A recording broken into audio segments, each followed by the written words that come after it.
Night మాకు ఇంకా దర్శనం అయిపోయిన తర్వాత మార్నింగ్ ఒక చోట ఆగాము. మేము ఇంటి దగ్గరే ప్రిపేర్ అయ్యామన్నమాట. వంట ఇది చేసుకుందాం మధ్యాహ్నానికని.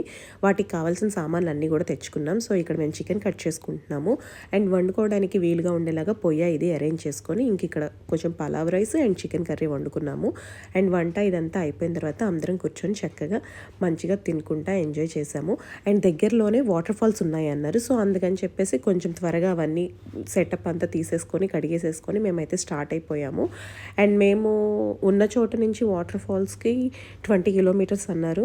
సో ఇంకా అందుకని ఫ్రెండ్స్ అందరం కూడా వెళ్దామన్నారు. సో ప్రతి గ్యాంగ్లో ఒక దోలోడు ఉంటాడు కదా, వాడు వీడే అన్నమాట, మస్ సమీర్ గాడు. సో ఏమైంది అంటే ఎప్పుడు వాటర్ ఫాల్స్కి వెళ్ళినా ఏంటో దరిద్రం, వాటర్ అయితే పైనుంచి రాదు. అందులో ఏ వాటర్ ఉందో ఆ వాటర్తోనే ఆడుకోవాల్సి వస్తుంది. సో మా వాడైతే ఇక్కడ స్టంట్లు వేస్తున్నాడు. అండ్ నేనైతే వాటర్లోకి దిగలేదు. ఇంకా మా వాళ్ళందరూ కూడా మంచిగా వాటర్లో దిగి ఎంజాయ్ చేశారు. సో ఇది మా మేడారం జాతర.